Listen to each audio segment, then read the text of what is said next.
So I'm originally from Mississippi, which is in the Southeast United States. I grew up in Jackson. I had a string of amazing science teachers and just fell in love with all things, how the world works and how people work. And medicine was kind of the obvious intersection of those two things. I was in college when Hurricane Katrina happened. We're helping this lady clean out, pick up her belongings from the storm. And I remember it was, it's 1,000 degrees when you are in the summer in Mississippi, and we were cleaning out this debris field. And I remember stopping work and looking out at the horizon, and as far as you could see, it was just slabs of houses.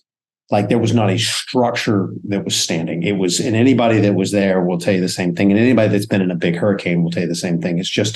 It's so just disheartening and awe-inspiring at the same time when you look out and there's just nothing. And I remember just being uncomfortable and hot, looking out and going, this is where I want to be. For the rest of my life, I want to be in this space, because there's a clarity of purpose that happens when things like that go wrong. And there's nothing that's the same.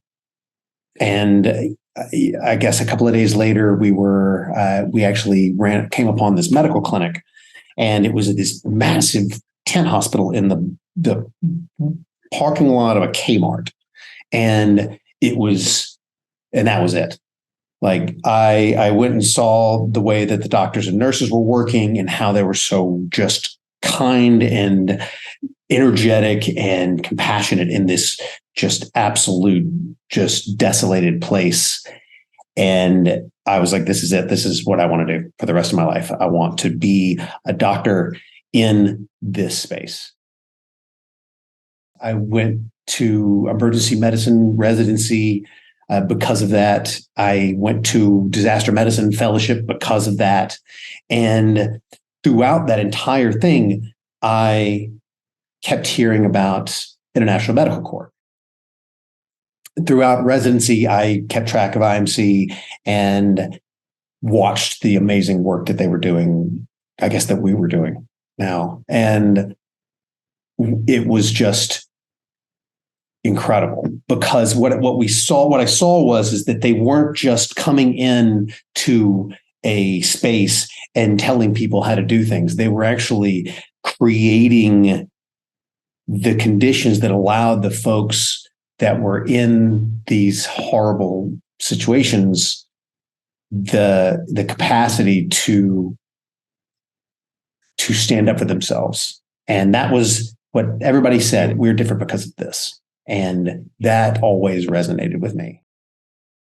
The best part of my job is meeting folks that are doing amazing work with what they have, because they're doing what matters and they're doing what's needed to be done. And they don't ask for favors. They don't, ask for applause. They just do their work. The best way that donors and potential donors can support IMC is to spread awareness.